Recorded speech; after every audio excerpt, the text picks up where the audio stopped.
Crusher!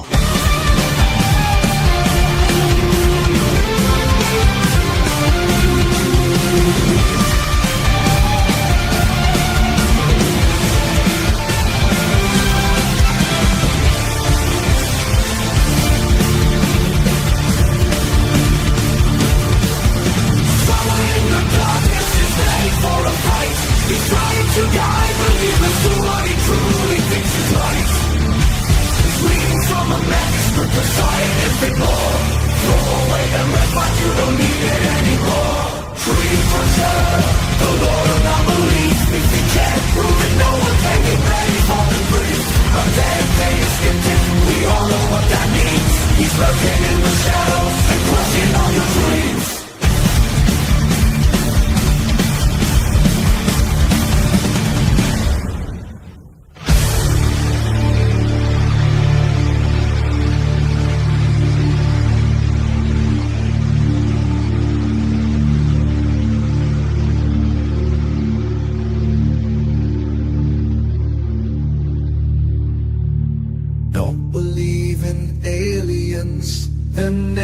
Going to land. Don't believe in cryptids that leave footprints in the sand. Don't believe in spirits appearing from the dead. The only demons out there are living in your head. Dream crusher, the Lord of non-belief. If you can't prove it, no one can get ready for the grief. A dedicated skeptic, we all know what that means. He's lurking in the shadows and crushing all your dreams. Dream crusher, the Lord of non-belief. If you can't prove it, no one can get ready for the grief. A dedicated skeptic, we all know what that means.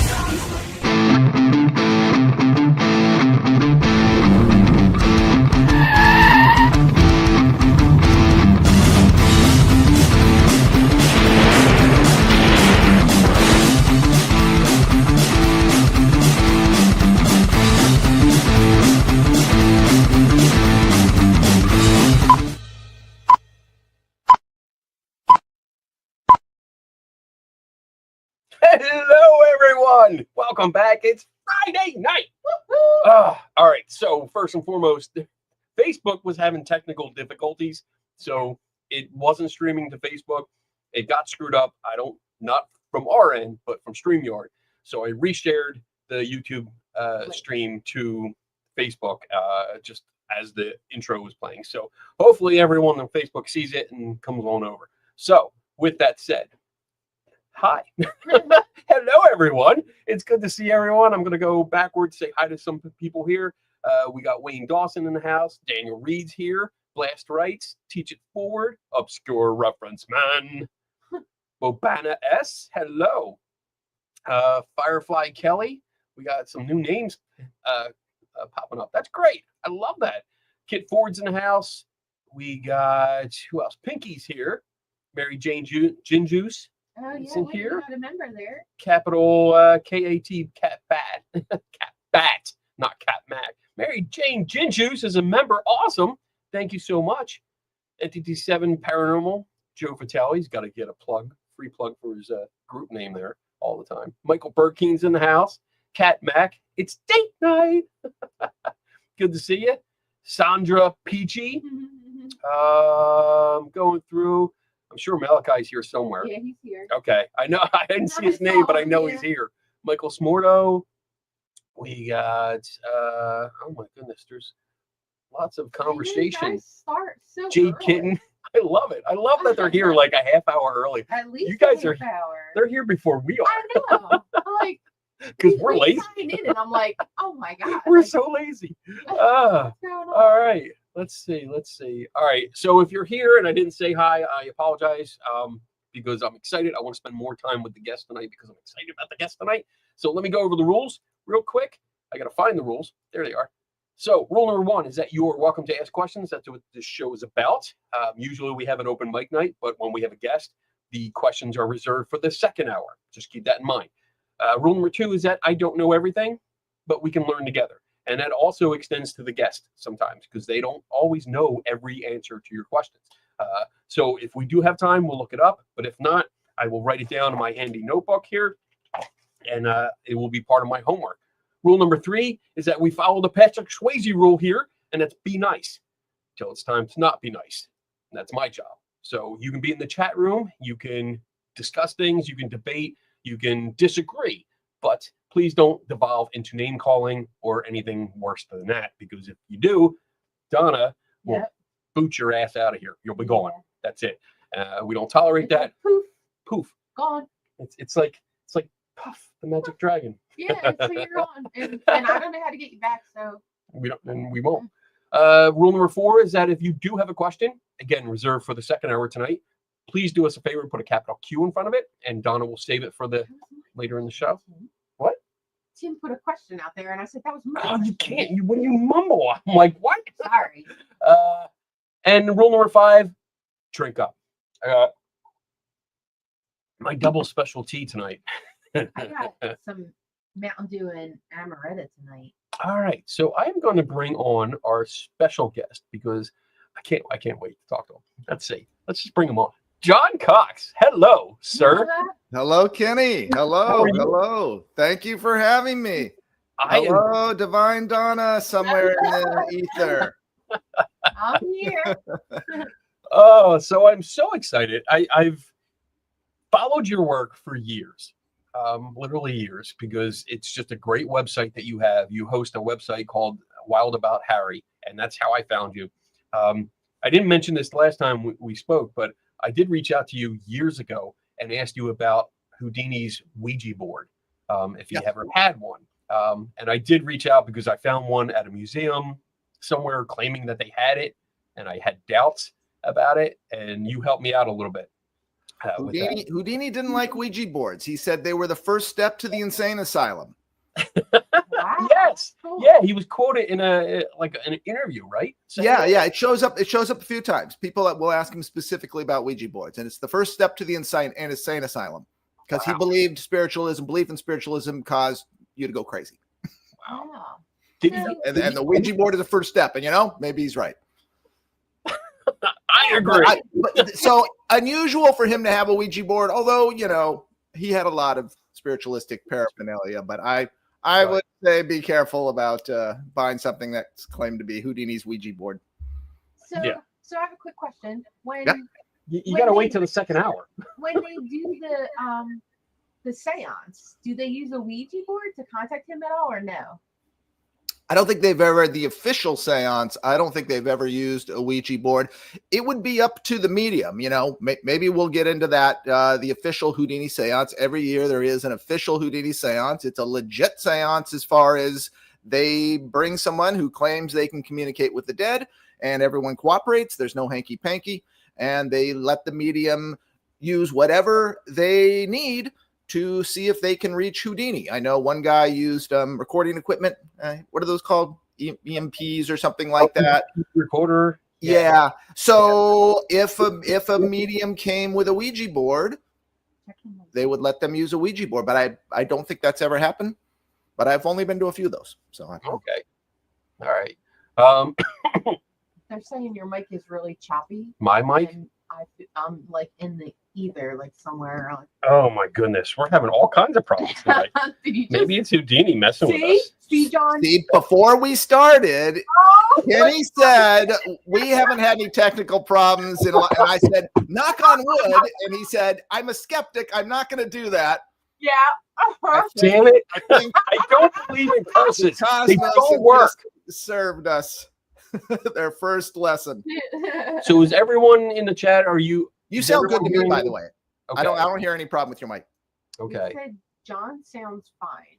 John sounds fine. Okay. All right. We'll see. We'll keep going with this. Hopefully, it's not too bad. Maybe I need to turn it up. I don't know. Let me try and turn it up a little bit, and we'll see how that goes. All right. So every guest that comes on here for the first question, if you're a first-time guest, which I hope you come back again and again and again. Yeah. But my first question is always, what's your origin story? because I love to hear how people get into it. They get into their profession, the job, the hobby, whatever. So this just screams that this is a passion for you. So how did you get into it? Like, take us back to the beginning. Okay, well, I'm going to take you back to the beginning. This is the full Batman Begins origin story. This isn't the Batman Forever flashback. I'm going to bring you back because I do think this is part of, the origin to when I first learned about Houdini. And I was a little kid, and I was so young, I don't even know how old I was. But our family had one of these little kind of silver dollar size turtles in this little tank that we kept on a high bar stool. And this turtle somehow would get out of that tank. It got off the high bar and got into a closet. And it did it 3 times. And my parents said, hey, let's name it Houdini. And I'm like, what are you talking about? What's Houdini? So my dad sat me down. I remember this vividly. Sat me down, and to his credit, he told me it like a story. He said, well, Houdini was this man who lived long ago who claimed he could escape from anything, and they tried everything. I don't remember exactly what he said, but he explained to me this miraculous man who lived long ago who could escape from anything. I'm listening to this, and here's something I only realized many years later. I wasn't raised with any religion, never been to church, no nothing. This was the moment I was being introduced to the very concept of the miraculous or the supernatural. Oh, wow. And it wasn't Jesus, it was Houdini. Houdini was bigger than Jesus in our house. And it knocked me out. And I didn't become a Houdini fanatic, but boy, did it stay with me. But I found it a little scary. I'm going to give you another step in the origin story. You need to be an old timer like me to probably understand this. But there was this crazy show in the 70s called Lidsville, Sid and Marty Krofft show. And look it up. And it's about a little kid who falls in, who sneaks backstage in a magic show because he wants to learn how the magician does his tricks. Okay. And he takes the magician's magic hat, and it grows into a giant hat, and he falls inside of it, and he falls into the magic land of Lidsville. It's the 70s, Sid and Marty Krofft, very, very drug-induced series for kids. This is what went on. And I liked Lidsville. And the villain of Lidsville was Charles Nelson Riley as Hoodoo. And he would come down from the clouds, and he was green. And I remember thinking, is that Houdini? Oh. And because he was such a figure of power, and he was the... So this Houdini thing was with me as a kid. Okay. I grow up to be 10 years old, and I'm a kid with eclectic interests. I'm not into sports. I'm not into music. I'm into Universal Monsters. I'm into the Marx Brothers. I love Sherlock Holmes. And to kind of feed this interest, you as a kid, you need to seek it out. You need to go find books. And I just loved the process of going and finding a new book about the Universal Monster, a new photo and stuff like that. So I was very into discovering my interests. Well, and one of my interests was movies, and I would watch movies on TV all the time. And one of those movies that I watched was Houdini. And this is the biopic from 1953 made by Paramount. Glorious movie. Do you have it? There it is. I don't think we ever watched it. Did we watch it? No, I haven't watched it yet. Well, I love it. I love it. Old school, well-made, classic Hollywood biopic, an eye-popping Technicolor, wonderful movie about magic. And it's a movie that hooked a lot of people, not just into Houdini, but into the world of magic itself. So I watched this movie, and I'm like, wow, this is interesting. But even as a kid, I wonder how much of this is true. Hey, maybe on my next trip to the library or the bookstore, instead of finding a book on Universal Monsters, I wonder if there's a book on Houdini. I wonder if I could see what he looked like. I wonder if I could, find out, did he really die in the water torture cell? And so I did my Houdini research. And the more I found, the more I became interested. And then the whole world seemed to change for me. Wow. This was December 1975. This was November 1975. I see the movie. In December, Doug Henning does his first NBC television special. He does the water torture cell. It's the second golden age of magic is born. The next year is the 50th anniversary of Houdini's death. Suddenly, new books are appearing. Old books are being reprinted. There's a new Houdini biopic on TV. So it seemed like just Houdini was everywhere. And hey, I got into it. And it also pulled me into the larger world of magic, magic stores, the magic castle, and suddenly realizing, ooh, there's people with special knowledge. This is a world of secrets. It's gothic. It's cool.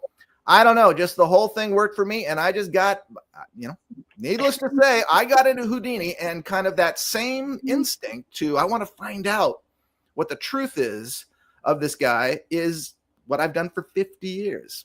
And I've still not found out everything. I still literally today, I found out 2 things I didn't know. So I am still on this wonderful journey that has taken me all kinds of interesting places. So that's awesome. I love that Cool.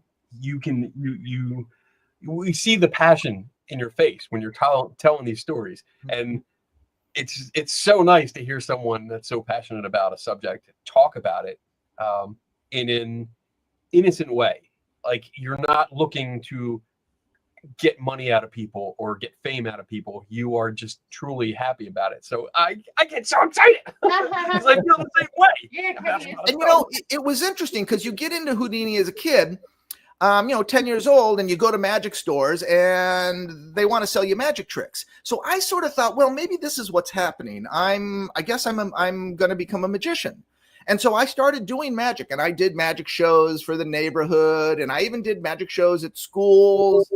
And but I eventually, after a few years, I think it was at the wise old age of 16, I decided, you know what? This is wrong. I'm not a magician. I'm not interested in performing magic. I don't feel comfortable performing magic.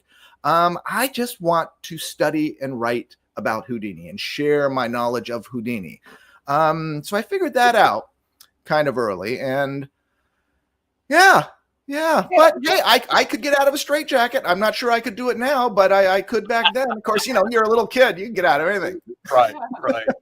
I did read, because I was reading up on your site and specifically the about section of you, and saw a photo in the local newspaper. Of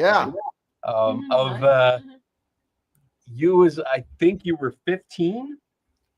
I think I was 15. If it's the photo I'm thinking of. Yeah, they did a local like a little story on you and how you're collecting this stuff. You're surrounded by all these collectibles and stuff like that. And your father helped finance some of the collection when you were younger. Because I was like, when I saw the picture, I was like, how's he afford all this stuff? Like, when I was 15, my father was like, hell no. Well, one of the things that helped is it was 1980 when you could buy a signed Houdini book in a used bookstore for, I still have my first book for $250, which to me was a lot of money. But my dad, and it might have just been, hey, if I buy him this book, we can go to my beach house and he'll be satiated for the weekend. But my dad would always says, I think this is an investment. We should get this as an investment. I couldn't believe that I had a book signed by Houdini. But now, looking back on it, I talked to my dad about it. He's like, man, we should have just bought everything that came our way. Because at a certain point, I'm like, oh no, Dad, I've got a signed book. I don't need another one. Because he made relationships at a lot of these bookstores, and they would offer him stuff. And I kind of told him, oh no, that's okay, Dad. Don't spend the money on that. I got my one book. He should have just trotted me around and bought everything at auction. Because it really was an investment. Because now Houdini stuff, now it's very valuable. It's hard to buy. Right. So I guess we can jump into this part. The reason I originally reached out to you this time was because you made an appearance on a ghost hunting show, and there were. I don't want to talk about that specific quote because that's in a video that's coming up. So I don't want to talk about that. I'd rather talk about like the behind the scenes stuff. So you were on an episode of Ghost Adventures. Yes. And you were in the Winchester Mystery House when they were doing a seance and stuff. But what was that like being, I guess, behind the scenes? Like, after being there and being part of that, and then seeing the finished episode, like, what are some thoughts you have? And I will also put this disclaimer out, and I think I already told you this. I am not a fan of Zach. We don't get along. So I just want everyone here knows already, but I want to make sure you know, like, I'm not a big fan of his. But go ahead. Tell me, like, what are your thoughts from behind the scenes and filming to what you saw in the episode? Well, first I'll tell you, I was really excited to do it because last year we shot it last year, 2024, and it was the 100th anniversary of Houdini's visit to the Winchester Mystery House. Right. And I really wanted them to do the official Houdini seance at the Winchester Mystery House that year because they always go to a different city every year and usually try and find a Houdini connection. So for a long time, I've been saying to them, we got to do Winchester Mystery House in 2024. You know, my gosh, it's 100 years. Houdini was there on October 30th. And it would be great. And Winchester Mystery House would have done it. But they had a different plan. They didn't want to do it. So I'm just like, oh, well, I got to have my, 2024 Winchester Mystery House experience. I'm in Los Angeles, so it's not too far of a drive for me. And boom, and this came out of the blue. Hey, we're doing this thing at the Winchester Mystery House. So I'm like, I'm in. Oh, Great. Right. You know, it was very loose and very wild. And I went up there, and I wasn't there for the seance. They did the seance 2 days after my shoot. I came up for a day. In fact, when I was there, they were like, oh, can you stay until Thursday? And George Hardin's coming. We're going to do a seance. And I'm like, I would have loved to, but I couldn't. I had to get back. I had only blocked out one day. So I went and did my piece. And and I brought this spirit trumpet with me. This was one of Houdini's spirit trumpets. And it was funny because I don't know, I got a vibe that they didn't need me or think too much of me. They sort of had the Winchester Mystery House people there to talk about Houdini. I don't know. I caught a vibe that I wasn't hip enough for this crowd. But boy, when I brought out that trumpet, Zach's eyes lit up. Yeah.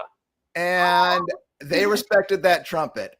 And then we started really kind of having some fun. I sort of went with it, maybe a little too loosely because I said some things that were stupid. But it did occur to me. I'm like, well, maybe I'll see kind of what they're doing here. Maybe they're because they kept me outside for a long time. I got there like it was like 5 o'clock or something, and I sat in the parking lot for like 2 to 3 hours. Oh my God. And in my car. And at one point I asked kind of the production guy, I said, this house has 500 rooms. You don't have a room I can sit in? Do I really have to sit? And he's like, oh no, come on in. So, okay. And, but it was very loose. And I kind of respect them, or not kind of, I do respect them in that it really isn't staged. It really is in the moment. Hey, let's do this. Hey, let's go there. Wait a minute. Did you hear that? Let's go investigate that. It's really Zach, and he's a real ringmaster. And he's going with it. He goes with what he feels. And if he takes off all of a sudden in that direction, the cameras know how to follow him. Because at some point we did. He just took off. He says, well, let's go into the Widow's Peak. And I kind of looked to the cameraman. Should I go? And they're like, yeah, just go. Just follow him. But it was, and by doing that, they capture a lot of footage and little moments that happen. And there was one thing, I don't think this is in the show. We went into the Witch's Peak, and we're all standing there, and Zach's got the trumpet, and he's kind of wondering if Houdini will speak through the trumpet. And we're all being very quiet, and Zach is trying to conjure Houdini. I don't think this was in the show. No. And all of a sudden, one of the guys said, oh my God, look at that. And the light bulb the filament was sort of beginning to glow. Like pulse. And I look up and I'm like, oh my God, that's really happening. And then the guy says, oh, no. It's me, because the lights that were shining on it is causing the filament to go. And I'm like, You guys had me. You guys totally had me. I would have completely in this moment said, oh my, we had a real phenomenon, but they didn't. They said, no, false alarm. And nothing happened in there. And so that isn't in the show. But I respected that. I feel like, I guess, you know, there was no shenanigans that I saw. They seemed to be genuinely into it, genuinely interested, and really just going for it and kind of throwing everything against the wall they can. And in doing that, maybe we'll capture something, and willing to turn on a dime and move into a different room and do that. And so I had a ball. I ended up really kind of getting along well with Zach. He's a ringmaster. He's an actor, but he's also just very genuinely into this. And so he gives me very good reactions. And I thought he's kind of genuine. And when I left, it was the best moment, you know, because they loved this trumpet. And I had packed the trumpet. It wasn't mine. It belongs to Diego Domingo. And I had packed the trumpet in a box, in a suitcase. And when I was leaving, and by now it was like midnight. And when I was leaving, I kind of, you know, going back down the walkway, and like all the production is there, and they all just sort of part, and they're all like, the trumpet is leaving, goodbye trumpet. And it was really fun. So it's like the Ark of the Covenant is walking by. They really loved that trumpet, respected that trumpet. And I think, you know, I felt kind of a part of the gang. I did feel hip enough suddenly. And then the Winchester Mystery House people were great, because they brought me back into their little museum, and they opened up that newspaper. Did I sent you a picture of that? Yeah. They have a newspaper that Houdini sent to the Winchester Mystery House and wrote across the top of it. And that used to be on display, but it's not anymore. So they brought that out so I could look closely at it. They showed me, they have this beautiful Houdini lithograph, which at that time it was still closed up. Now that cafeteria is back open, and I was able to see that. So, man, thank you, Ghost Adventures, for giving me my Winchester Mystery House experience. I got a brand new cat. And if I didn't have a little kitten at home, I probably would have stayed for the 2 days to do the seance with George, because I love George, and that would have been another incredible experience. But had to get home to Kitty. I wish you would have too, because then I would have gotten some inside information. Well, I could talk to George, and I'm sure it was the same thing. It's, you know, there's nothing. They're not asking you to do anything, no shenanigans. I didn't observe any shenanigans, but you know, just what I saw, just they shoot everything they can. They shoot a lot, and they go on their gut. It's a really interesting, total guerrilla way of filmmaking, because I've done documentaries and stuff like that. I've never done something like this, and it was everything I sort of hoped it would be. And Zach, at one point, I'll tell you another little story. And I was after the Witch's Peak, kind of, we didn't get any, you know, there's nothing happened there. And I think he probably knew that. I don't know about that footage. Is then when we leave, he takes the lead, not the gal who knows the house. He kind of just darts out the door, and everyone follows. And he kind of goes down a wrong, and he says, wait, let's go over here. And we get completely lost in the house, because that house is crazy. And I was thinking, is he doing this on purpose? If he is, this is really good. This would be a great thing to cut. Is like, you know, we're completely lost in the house. And I thought that might be very good television. I wonder if he got us lost on purpose, or if he genuinely did. And then they left, and then I kind of stayed behind, because I'm like, I am deep in this house, and there's a weird balcony that I went out on. And anyways, I had a ball. So good. I don't know. Does that answer in any questions? Yeah. Well, yeah. I mean, it's good to hear that you did not witness any shenanigans. Aside from your experience there, I think there was, and that'll be in the video that I'm doing later, and with a full explanation of why. But it's nice to hear that you had that experience. I also, it's almost a little, I don't know what the feeling is. It's a shame that the incident that you described with the horn, or the spirit trumpet, and the light bulb was not included in the episode, because you started explaining that, and like, that's not in there at all. There's a completely different segment about the witch's hat in Yeah. there. But I wish they would have shown that, because there And was showed only them debunking. yeah, like there's only been one other time I've seen that show, and to be fair, I only watch the show when I have to. So I've probably only seen a total of 5 episodes. Yeah. Out of 27 seasons. Yeah, So- you can't really be a, yeah. But it would be nice to see that. And, you know, It was- like it that was a show. really, yeah, it was a really genuine moment where we were all like, whoa. And then it's like, oh no, it's the infrared is hitting it. And then he kind of showed how to do it. So, Okay. so yeah, I think, but yeah, I thought it was a genuine moment. And like I said, I was completely fooled. If you guys said nothing, I would have said, oh, we had this incredible paranormal experience. That, because I'm looking at that bulb and I'm like, it really is. Wow. And you know, the setup, I mean, it was almost a setup for Matt, because the setup was, we didn't even know that existed. We were talking to the gal, because Houdini's description of Madam Winchester's seance chamber was that it was a round room. It was a room with no corners. Right. But they have a very different room and so we go into the seance chamber, and Zach, to his credit, he had done his research. He really knew too. And he's saying what I'm thinking. He's like, you know what, this is a square room. Houdini said a room with no corners. I'm like, yeah, I know. He's like, huh. And then she said, well, it sounds like what he's describing is the witch's cap. And Zach's like, witch's cap? Yeah. Right. And he's like, can we go in there? And she's like, yeah, let's go. And we're like, we're going to the witch's cap. And I think that's in it when he gets so excited. He was very into it. He was genuinely into it, and so was I. It was a lot of fun. But yeah, so it set up was like, oh, we don't even know what this room is. And then to go into this room and there's something happened. I mean, that could have been beautifully staged. Maybe that's what, you know, that could have all been staged for my benefit, but it wasn't. It just kind of played out. But it's all captured on film, so they have all this footage, and I think they can really put together, you know, and then they try to put together an entertaining segment. That's good.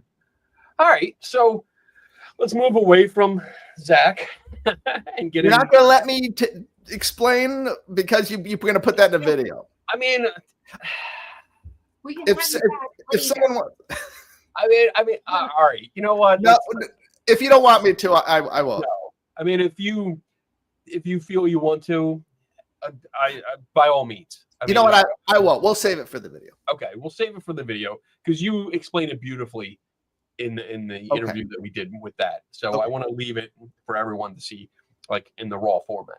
Okay. All right, let's get back to Houdini. You put out a book, which I have right here. Yes, I thanks see to there.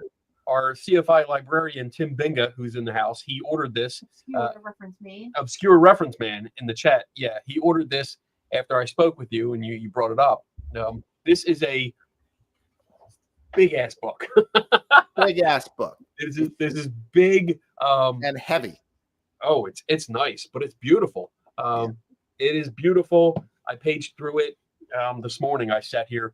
I had stuff to do, but I ignored everything and sat at my desk right here. You're like, I have to prepare for the show. And I was like, this is work. I have to prepare to talk to John later. So I want to look through it a little bit. And tell us about this. What is this about? Well, this is a unique book.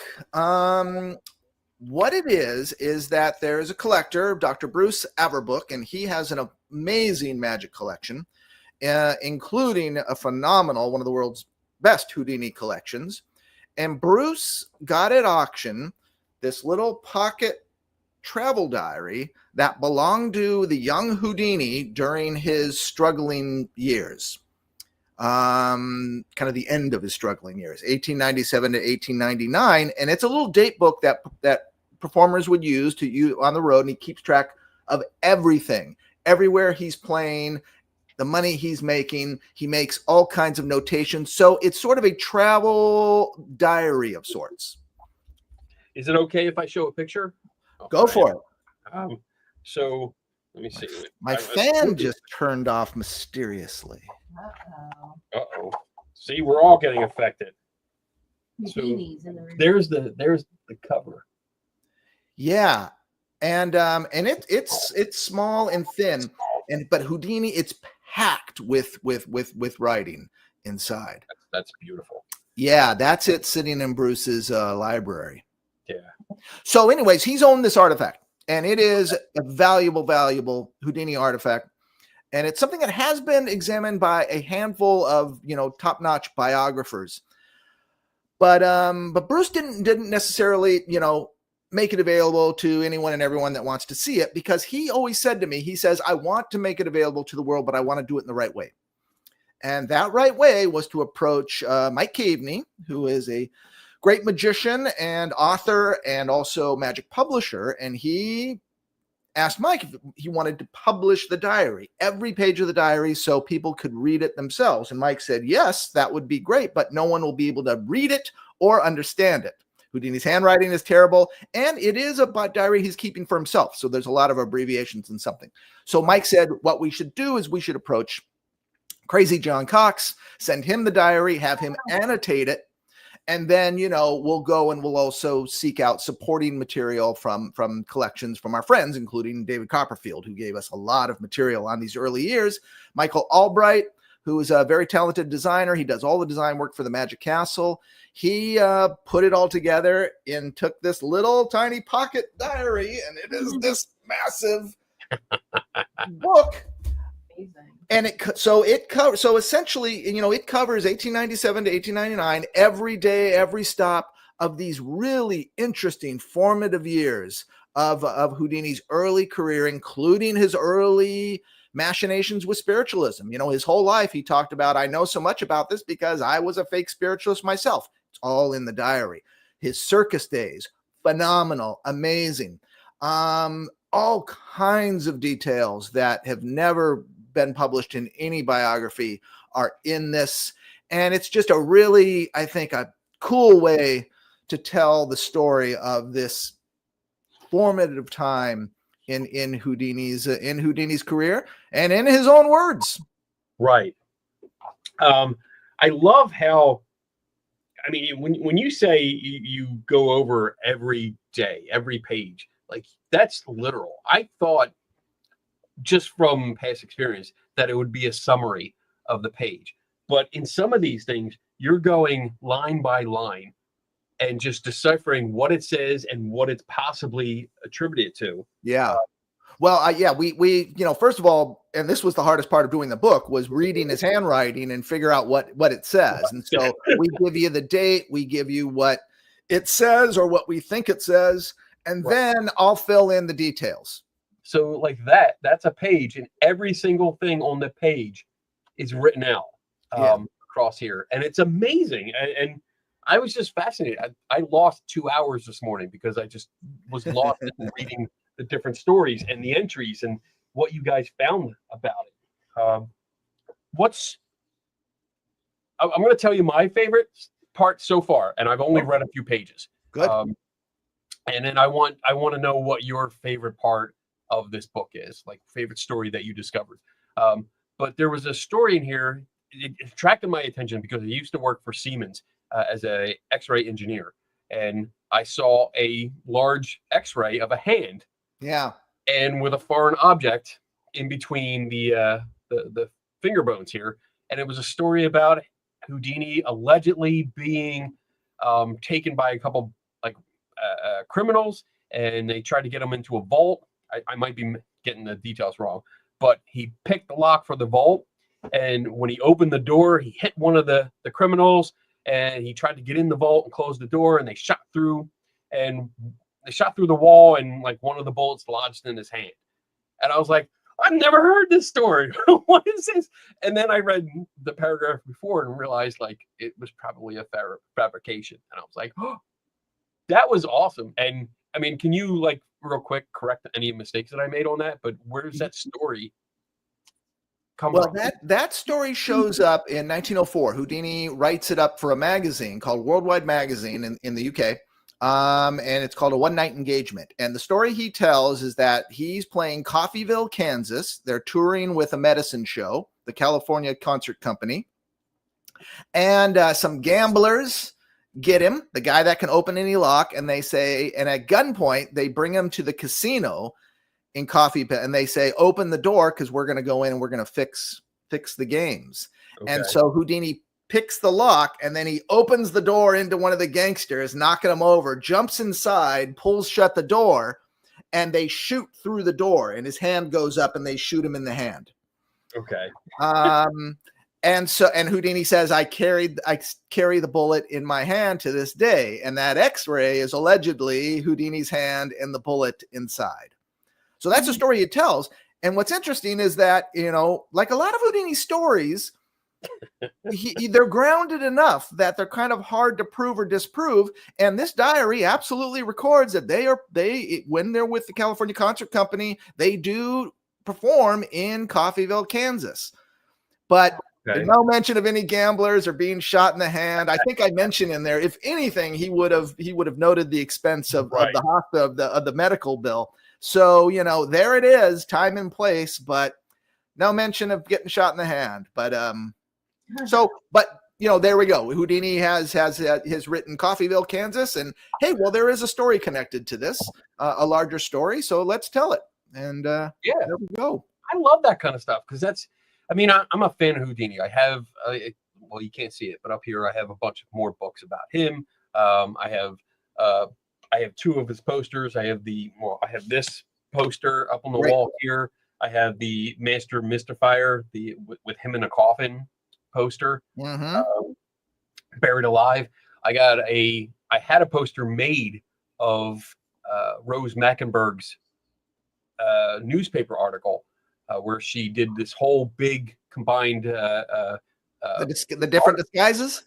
Yeah, different disguises. But I have a huge poster made, and it's hanging up here because I love Rose Mackenberg. What a great idea! I like that. Is it the tipsy spinster or something?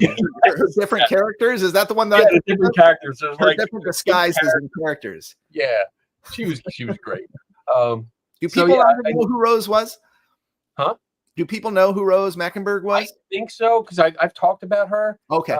I'm a big fan of her and what she did and being almost like an unsung hero until like recent times. Yeah. And I've been trying to find her final resting place. And I have a copy. I contacted New York and I was able to get a copy of her death certificate. So, if you want a copy, I can send you one. Sure, I love that. So that lists 2 cemeteries. One doesn't exist, and the other one does, but they have no record of her. Dang. And then I called the funeral home, which is listed on the death certificate. I talked to them.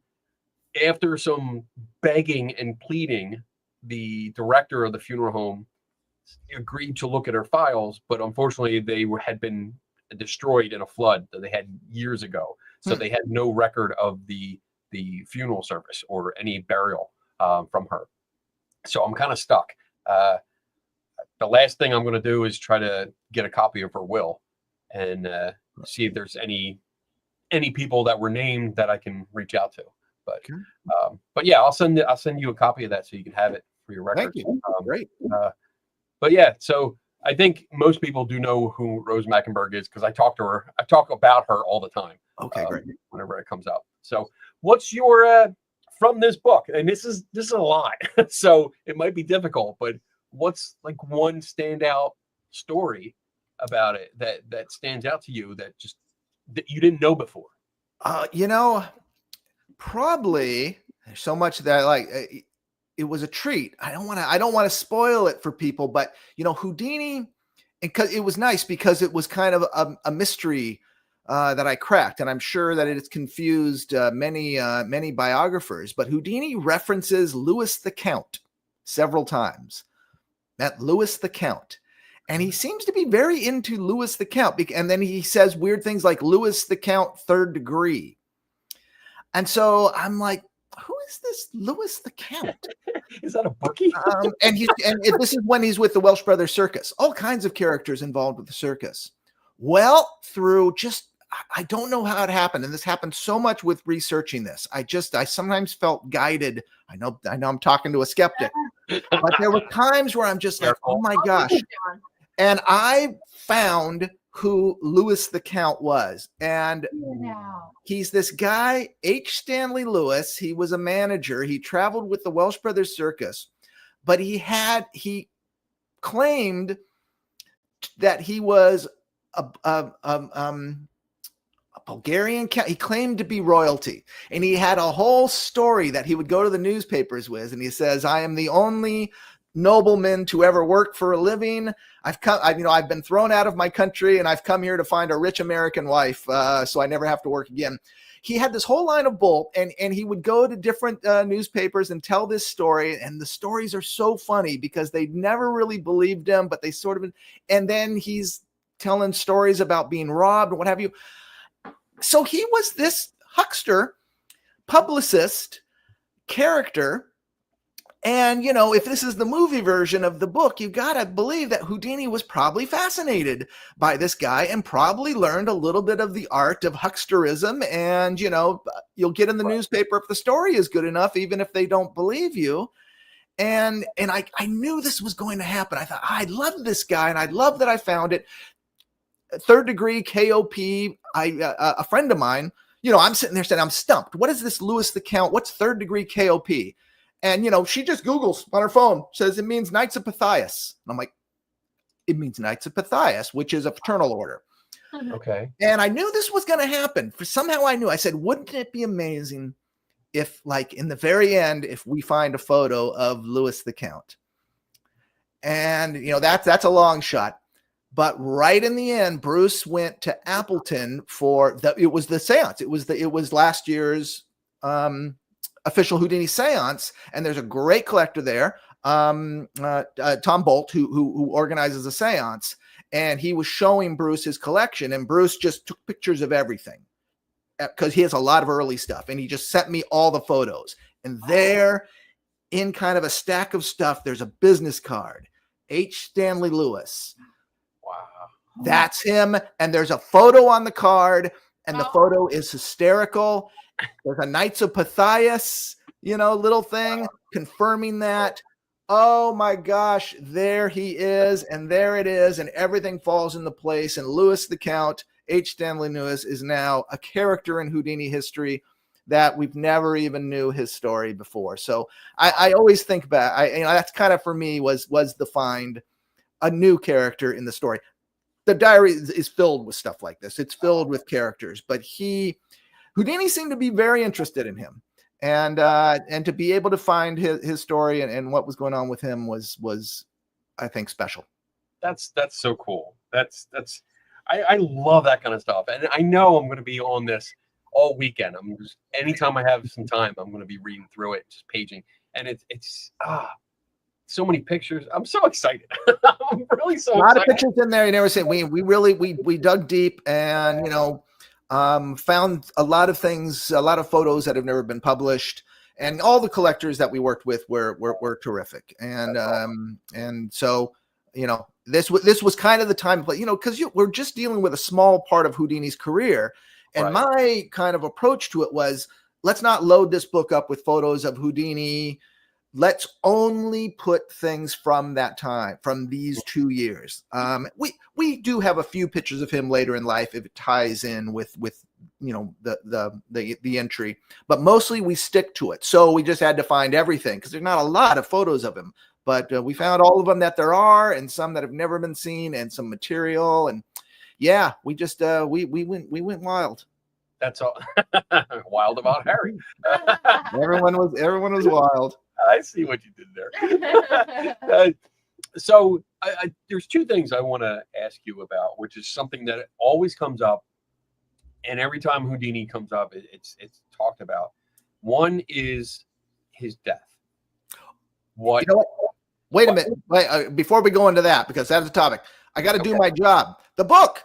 If you want the book, you get it from Mike Caveney's Magic Words, magicwords.shop.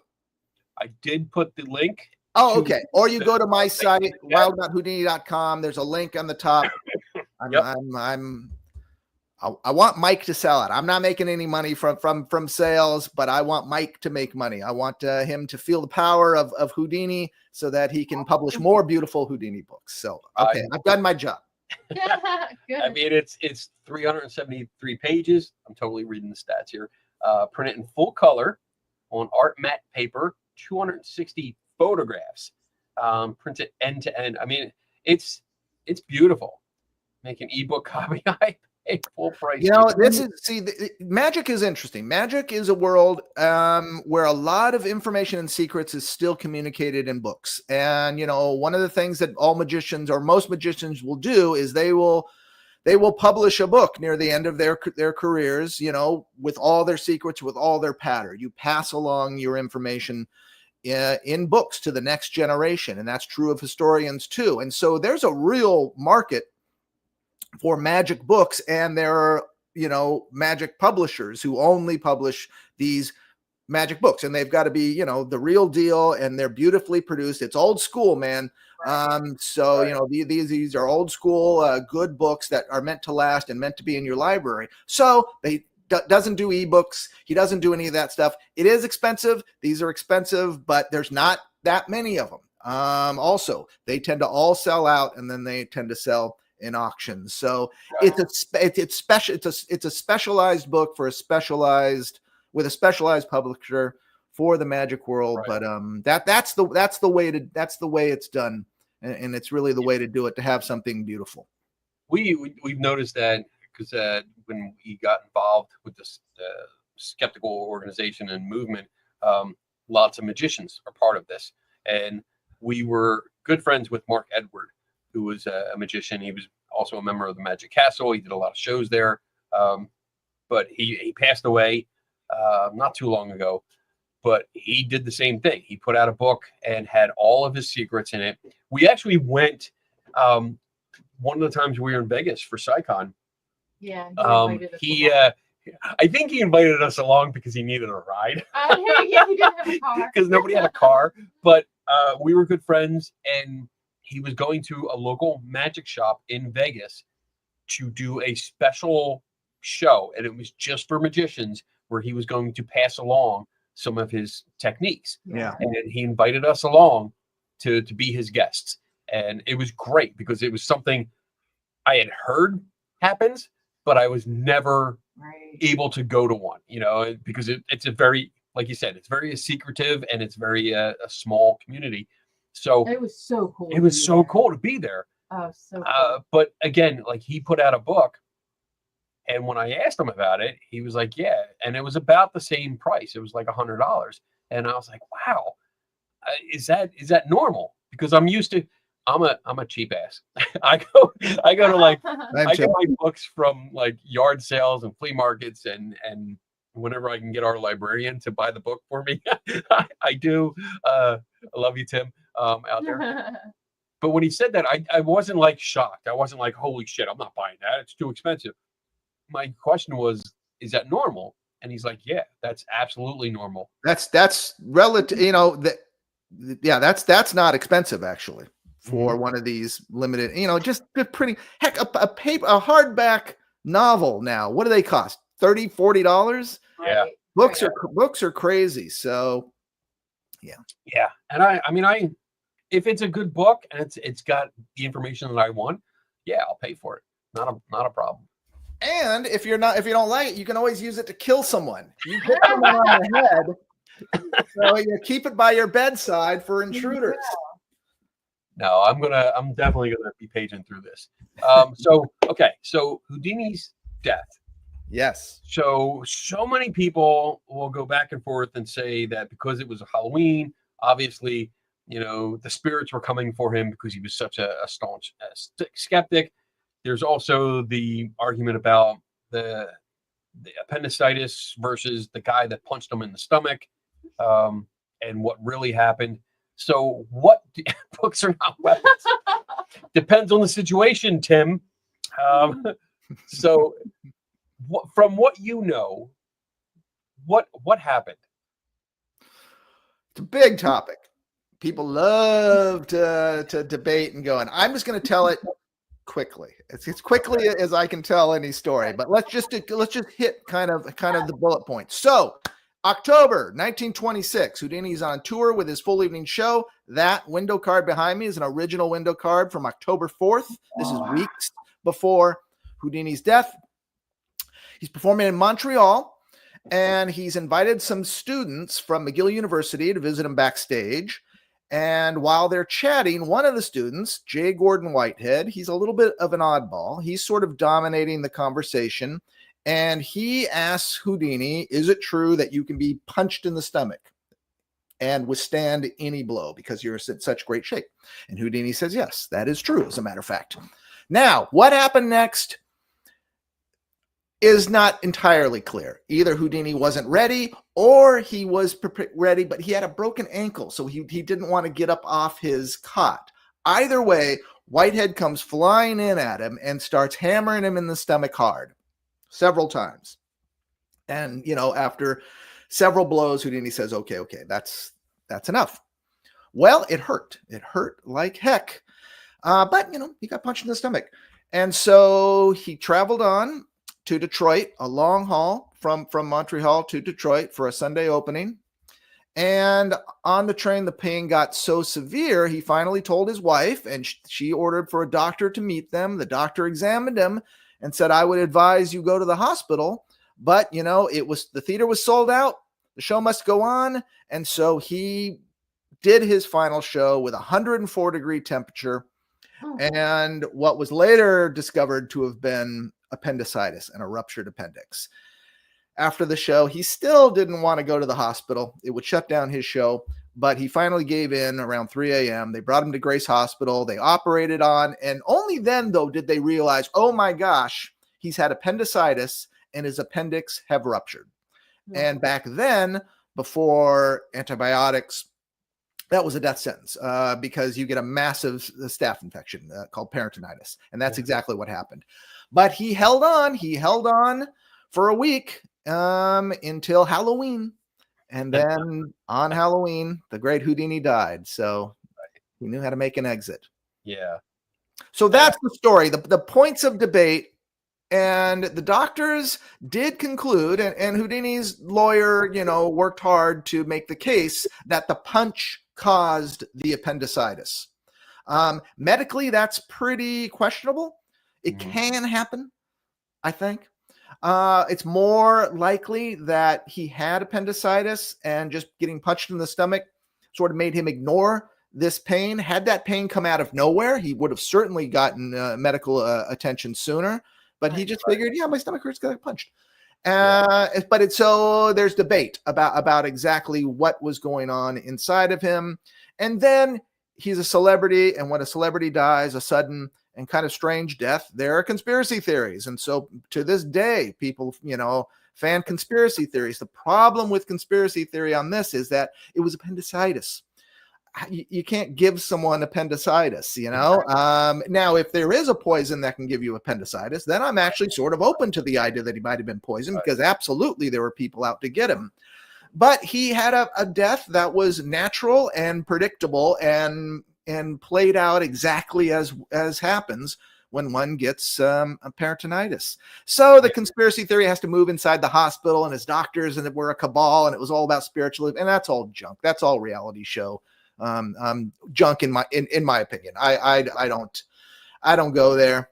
But people like to. Makes for a good story. I agree. I mean, I always speculate that if anything, those sudden punches might have just inflamed the area and made the pressure worse. So that's about it. But yeah, I hear the conspiracy theories like, oh, that guy killed him. He did it. It was on purpose. He was hired. The person that hit him in the stomach was hired by the spiritualists to take him out. He's a ninja. You gave him a ninja punch. Yeah. Dude. Yeah, there's you can, you can plug in all kinds of kinds of entertaining scenarios. But I'm not resistant to the idea that people were out to get him. It was hot, man. Things had gotten hot by 1926 as far as his exposing fraudulent spirit mediums. Right. And he was being, sued. But also, you're dealing with people that some are crooks, some are psychos, some are religious fanatics who believe that you are, severing the communication to the beyond. these are people that might take radical action. And so there were people that thought it would be better for the spirit world if he was out of the way. Right. So I could believe that someone would spike his meals, and he was on the road, so he's eating in restaurants and what have you. I could believe that he would be poisoned, but there's no poison that gives you appendicitis. It's just a strange and crazy series of unfortunate incidents. Hire someone that can beat him up.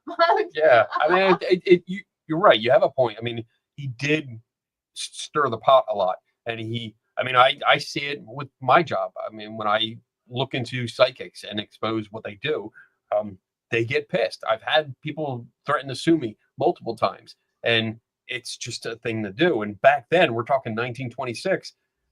Yeah, I can see people going the extra distance or hiring someone, because we know that Houdini was in court trying to get this law passed to stop the mediumship, to stop the spiritualism, not spiritualism in general, but I think it was just mediums in general, right? You're talking about the bill in Washington, D.C. Yeah. That do you want to get into that a little bit? What that was? I can. Well, do you want to take a break first and then come back? Because it's break time. Let's take a break. We'll take our pee break, which lasts for about 4 minutes. And that then was already an hour. An hour went by. Yes, I know.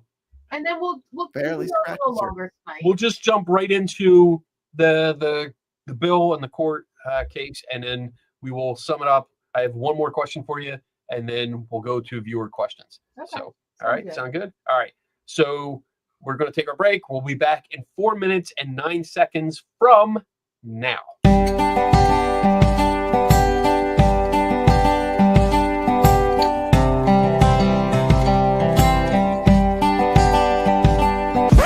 And now for something completely different. Welcome, my fellow skeptics. Welcome, one and all. I am the chief investigator. Oh, come along, old chap.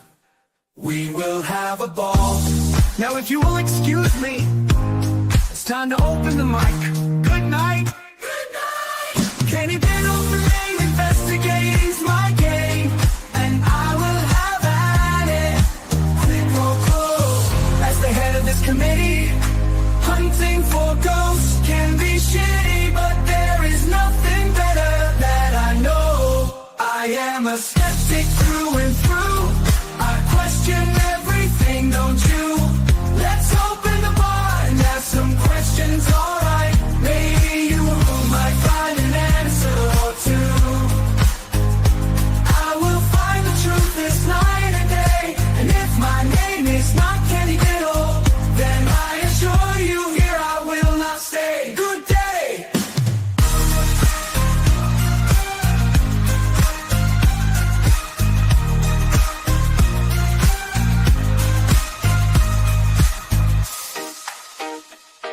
Kenny Biddle's the name, ghost hunting's the game. I won't let anything get in my way. Too many fakers out there, too many chefs, too many toe tappers, none of it makes any sense.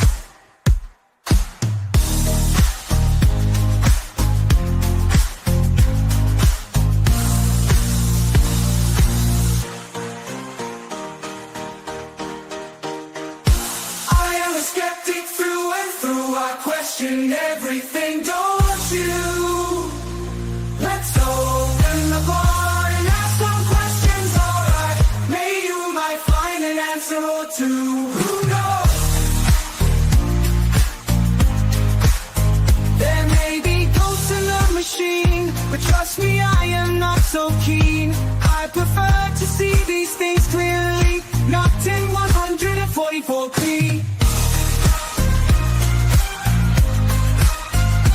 I am a skeptic through and through. I question everything, don't you? If you don't think I am right, let's open my night. Yeah, yeah.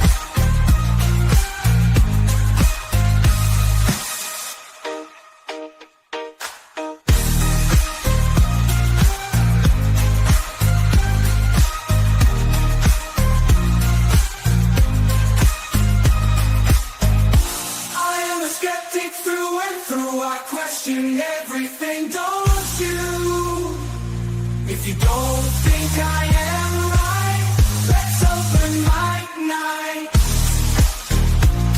Yeah.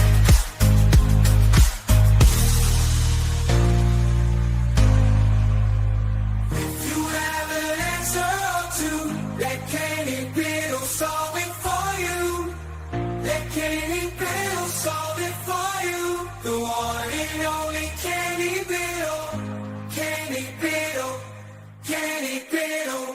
Kenny Biddle. Dun, dun, dun, dun, dun, dun, dun. All right. I That always song get is pumped. amazing. Thank you. What do you I get a have- theme song? That's Oh, cool. we got a few. We of got them. a Wait till the few. next hour. The opening song, the break song, and then the outro song is all like if we go. Usually the show's 2 hours, but sometimes we go over the 2 hours. Let's go over. Let's go Yeah. all day. Yes, we are today. I'm gonna allow it. We have a special song. It's Donna's theme song that we play at the 2 hour mark because it's kind of like making fun of her not letting us go over 2 hours. Because usually it's 10 o'clock here when we end the show, and she's like, she wants to go home, and we make her It's a stay. lot when you're sitting here reading and listening at the same time. Yeah. It's a lot of work. All right, so we were going to talk about what were we going to talk about? The congressional hearings. Yeah, Yeah. You had just mentioned that he went to court. Just to kind of let people know what that was all about, Right. is that because it gets a little confused exactly what that was. He and a U.S. senator put forth an amendment to a bill that was given a congressional hearing. Essentially, what had happened was that Washington, D.C. passed a law supported by spiritualists where you could get a license. Mediums could get licenses. Yes. And Houdini thought that's a license to steal. And so they proposed an amendment to that bill that would put restrictions on that. So, you couldn't, and essentially in the language was you can't tell fortunes. It was fortune telling. That's what it was. It was I said I'll talk about it, and it sounds like I'm not ready.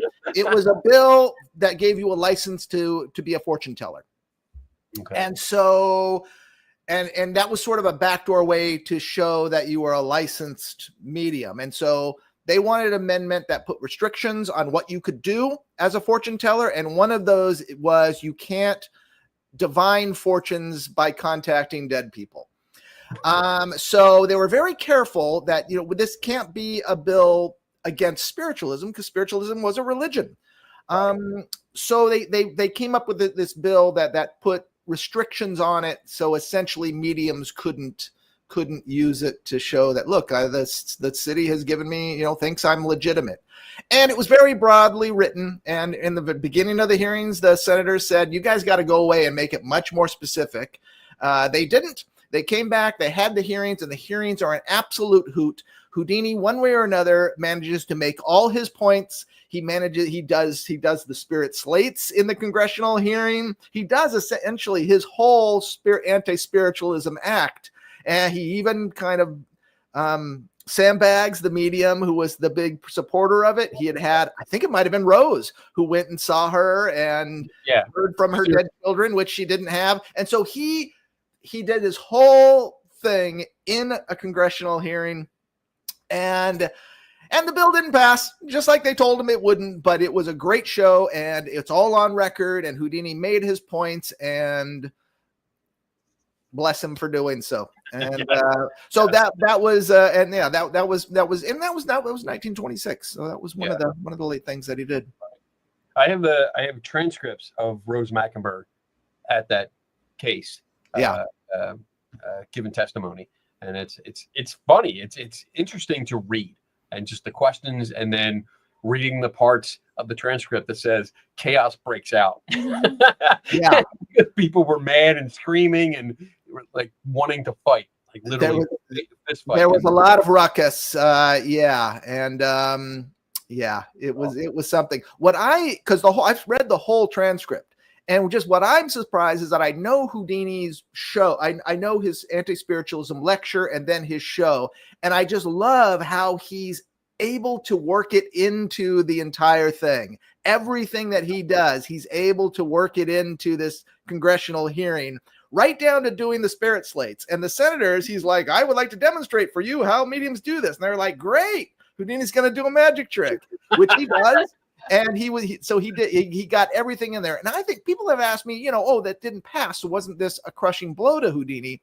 I don't think he ever thought it would. Houdini kind of politics. He always said politics is a game you've lost before you even play. I think for Houdini, this was an opportunity. He did respect the record. And I think for him, this was an opportunity to make all my points on the record. Right. In the congressional record where it is. So you can read it today, and essentially you are getting Houdini's whole anti-spiritualism presentation, and a lot of fun to boot. So which I learned that there was a record, like he recorded a vinyl record with a whole alleged spiritual talk, but it was never released. I read that on your site. Well, that was the big discovery of this week. And it's not my discovery. It's my buddy Joe Notaro discovered, Houdini's voice. That's a whole subject. There's only 3 recordings of his voice on wax cylinders. They're owned by David Copperfield. I had a hand in recently getting those digitized. And but Houdini did a lot of radio from 1922 to 1926. He did a lot of radio, and a lot of the radio was him talking about spiritualism. I have a 2-page transcript, his actual copy of one of those addresses. And I've always thought there must be recordings of those. How could there not be? And what Joe discovered was that in 1922, he went to the Victor Company and he recorded what's cataloged as a monologue on spiritualism. And that's exciting. At least it was made. I mean, no one, the recording, we don't know if it survives or exactly what it was, but I'm sure it was equivalent to his radio address, which was a 2, 3, 4 minute thing. Oh, I'd love to hear it. But just the idea that we know that at least he did it. It exists gives me hope that maybe we'll hear it. I'm obsessed with hearing more Houdini voice. Right. I mean, that would be so amazing. All right. I have so many questions, but I know we have a bunch of questions that are already reserved. So I'm going to ask you one last question, the one that I had in reserve. The Houdini seance, the official one. Yes. I guess I know that there is still a seance going on that's called the official Houdini seance, but I'm talking about the original 10-year pact that Bess made with Houdini, and talking about it in the final one that happened in 1936. Mm-hmm. And so I got to hear the recording earlier today because I was playing it. I actually included it in the video that I was doing, just saying, look, this is her final words. And it's amazing to me. Like, she comes right out, doesn't pull any punches, and just says, I don't think ghosts exist. I don't think that, anyone can talk to spirits, and then closes the door. And then after that, other people have taken over, doing different seances. I know that you met Dorothy Dietrich. Yeah. We met her a couple years ago. We went up to her museum and chatted with her, and I still talk to her once in a while, here and there. Great woman. Great. Awesome. Dorothy is the best. Dorothy and Dick, I love them. And she has just been a champion of Houdini her entire life.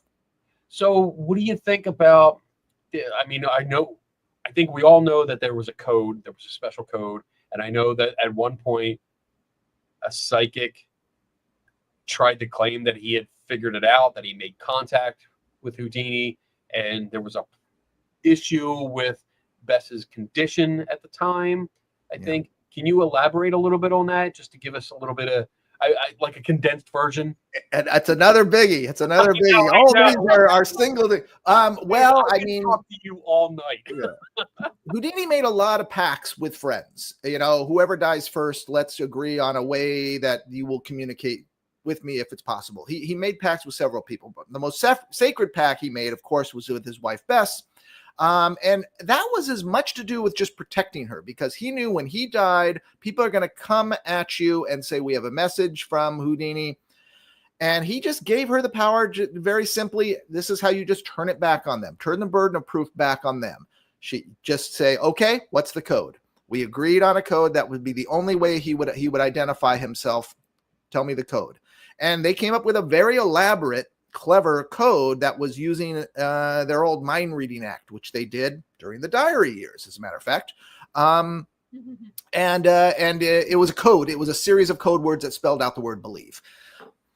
So anyways, it got a little messy. Bessie had some troubles after Houdini died, maybe a little substance abuse problems. She hooked up with a guy named Arthur Ford, who was a spiritualist minister.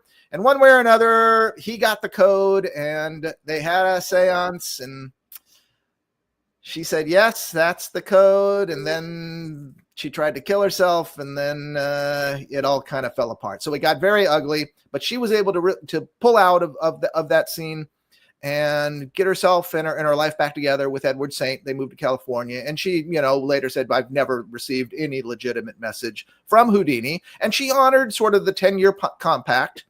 They weren't public seances. It's not even clear when she did them. They might have just been a very private moment between her and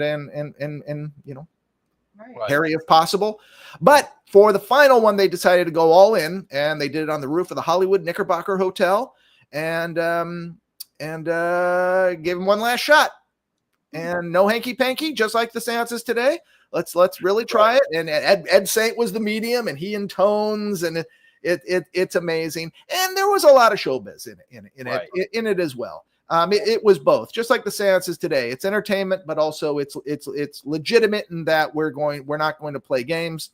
And Houdini did not come back, and Bess said, my last hope is gone. It's a very poetic thing she says in the end, but privately she said, 10 years is long enough to wait for any man.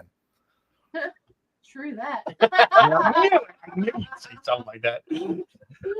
Yeah, I think when I read about the accounts and everything that I've read and come to the conclusion that I think she was at a low point and she was taken advantage of. Yeah. I think that gentleman took advantage of her and her condition, and I love you, Kit.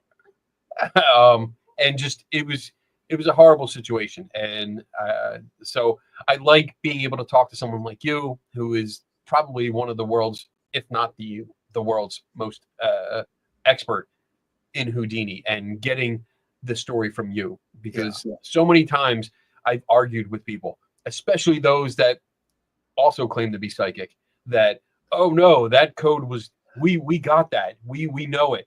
No, you didn't. Yeah. You Yeah, cheated. it's unfortunate. But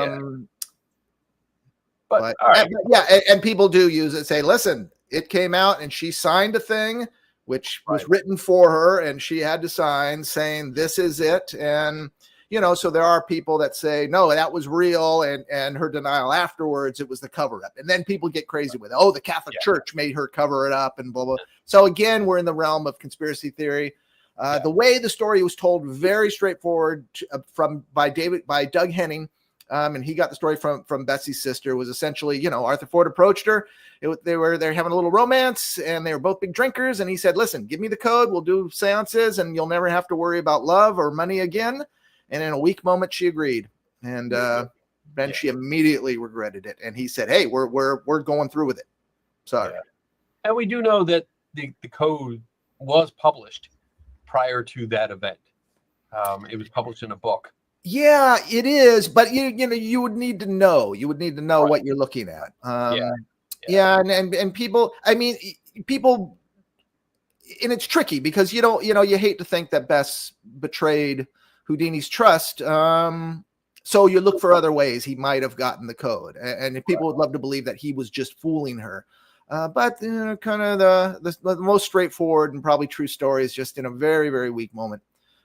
She entered into a little bit of a plot. Right. Okay. All right. Well, we cleared that. No one up. knows for sure. No one knows Yeah, for sure. no We one can't knows ask her for sure. unless maybe we could have a seance and ask her. Oh. Well, actually, we are We planning actually were thinking about because October 31st falls on a Friday, which is when we usually do our show, and we were actually thinking of doing a Houdini seance here. We'll keep the lights down. We'll see if we can spend the entire show just trying to get Houdini to come forth. I mean, I don't expect him to, but we will. What? In honor of the Divine One's birthday. Yeah, because my wife's birthday is Halloween as well. So Really? Wow. total witch. Yeah. So we'll see about that. Scorpios are the best. I think we're going to do that, and hopefully, if everyone in the chat thinks that's a great idea, that's what we're going to do. So, all right, let's get to viewer questions because I've eaten up some of their time. But you know what? It's my show. I can do that. So, Since you're the bartender, oh yeah. Houdini Ale. I actually have a case of it here. Now, this is from like 1995, so I'm not actually drinking this. Okay, I was But like, I have poured myself a beer in my Houdini. Oh, I like that. whoa, look at that. That's so cool. Does that show up? Yep, I can see him upside down. I've never actually used this for drinking. I had usually just have it on my shelf. So Oh, cheers, everyone. cheers. Ooh. Oh, that's awesome. Okay. That's now I'm going to be looking for those beer. My buddy Diego, who let me use his trumpet, he actually had a case of it. And he said, "Do you want these?" Oh, Here's the box.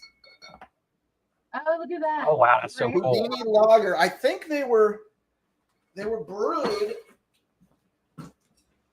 in Appleton or in the Fox Cities area. You know what's funny? I just typed in Houdini beer into Google, and the first thing that comes up is your site. Like, oh, all right, Donna. Let's get to some questions.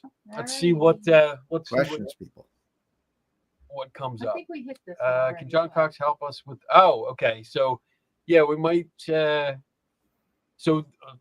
These questions are collected all during the show, so they might have been earlier. So Earlier, yeah. we might. I'll send you what I have, just in case you might be able to shed some light on something, or maybe something pops in your head. Yeah. But I'll send you what I have so far, Okay. and we can go from there. Yeah, I'm not a rose expert. I sort of know what's available. I've never really gone any deeper.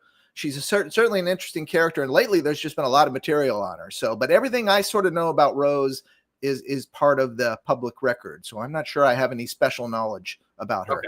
So, I look forward to learning more. The other cemetery does exist. It's just outside of the location on the certificate. So the one that's actually named on the certificate doesn't. There's two. One is on there and crossed out, and then another one is written above it. I forget which one. It doesn't exist by name. And I've called the cemeteries in the area because it's in Jersey. It actually says it's somewhere in New Jersey. And I've called all the cemeteries in that area to ask if they had a name change at some point, and none of them come up positive. So they all know these are the original names. So nothing actually fits that specific name that's written in there. So, and the one that does fit, I went there and they have no record of her. Right now, what I'm thinking is, after talking to some friends that are Jewish, by their customs, if she died without any money, which unfortunately she did, she was in the hospital for several months at the end of her life, then she would have been put in a what do they call it? Like a pauper's grave. Pauper's grave, I think. Yeah, something like that. But there was something with the Jewish customs that you weren't supposed to do. So We can talk afterwards. Yeah, cat. We need to chat. Yeah, we can talk afterwards, but it might not be the exact name because like I said, I did go through and try to find them. Pauper's great. Thank you, Tim. All right, next question.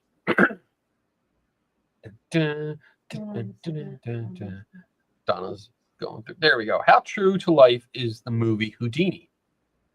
The Tony Curtis movie?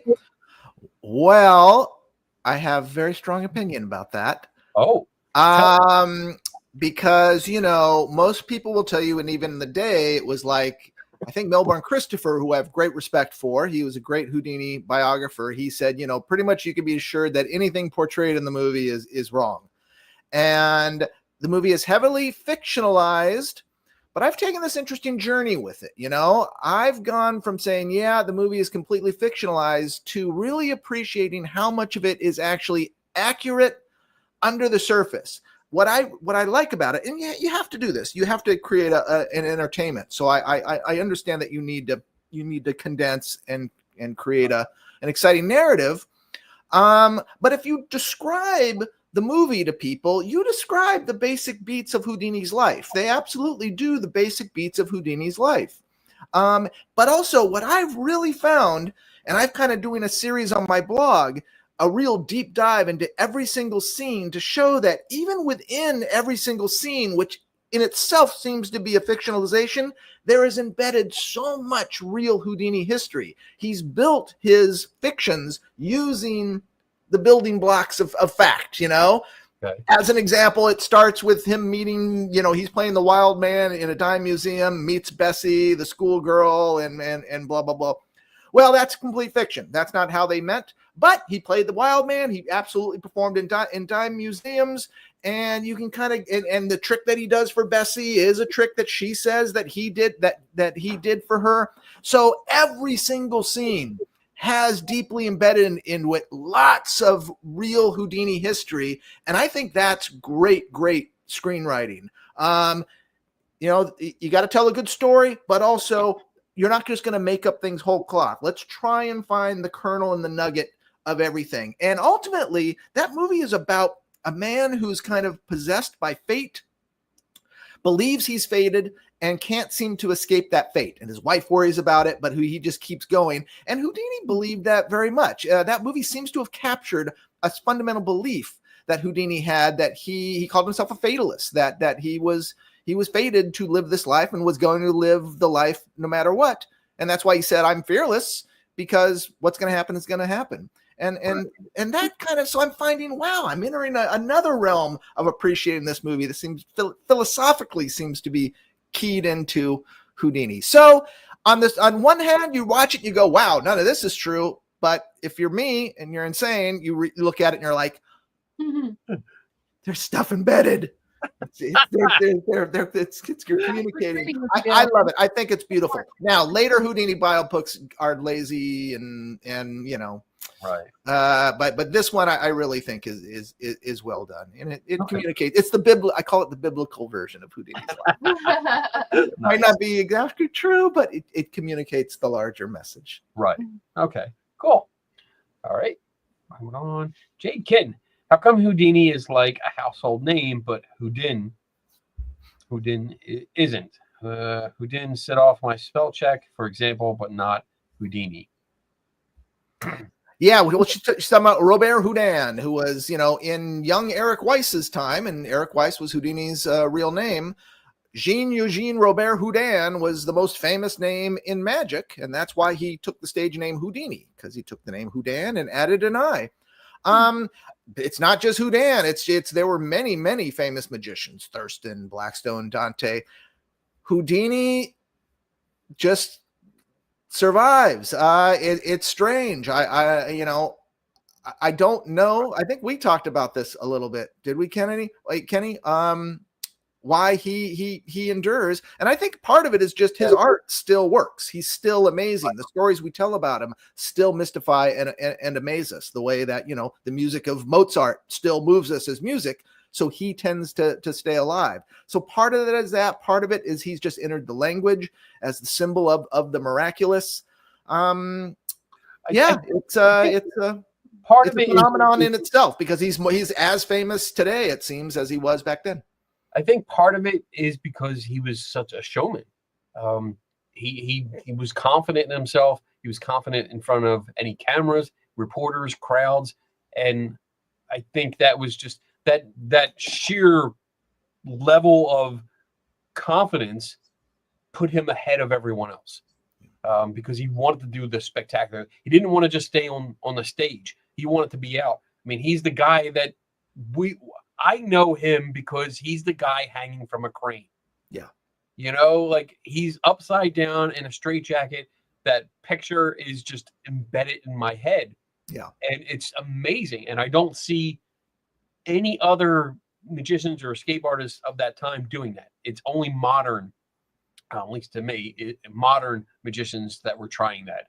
So I think that's just his personality was big. It was big. It was he was confident. He knew what he could do. Yeah. And he wasn't afraid to do it. So I think that's part of it. And the idea of him, I think, is still, I mean, his act was brilliant. You know, even when I was a little kid, the idea of a person who can escape from anything. Yeah. That is fascinating and he's not doing it by supernatural means. He's not doing it by trickery. Houdini always said, my brain is the key that sets me free. I can figure it out. I can figure it out, and so can you. But, you know, and I will do it. So he kind of becomes the representative of and then you say, well, what did he do? And then as you tell the story, it's like, whoa, this is crazy. Yeah, it's amazing. It's really cool. And it's interesting. I mean, not only the escape artist part, going through weird saying stuff to a lot more than me, but like they didn't them as like spiritualists or communicating with spirits, but they did the spirit, which is something that I think Houdini. Great effect. And it's what the audience wants to believe. You know, it's when you get into the pay me directly, you know, money, and I will contact your dead relative. Then you're in an ethical, a completely different ethical place. But kind of as long as you're on that stage and they're at a show and they understand that you're playing the part of a miracle worker, it's on the edge. Davenport's sort of let, you know, they were spiritualist entertainers, but people believed that they were genuine, and they didn't necessarily tell them that they're not. They told Houdini, or he told. All right. I read Davenport. So everyone that's watching, if you're catching up, I see like, yeah, there's some comments that were freezing up or something like that. On our end, it looks fine. Yeah, we're doing good here. So hopefully it clears up. I don't know what's going on. Storms and stuff going on. Maybe. I don't know. All right. Let's go to the next question. Let's keep going. Okay. What is your favorite Houdini trick? Oh, that's tough. I'm just going to go with the easy one, you know, the water torture cell, because it's just a masterpiece. It was kind of the culmination of everything he did. That's the trick where he's put in stocks, turned upside down, lowered into a tank of water, and that the stocks are locked to the cell.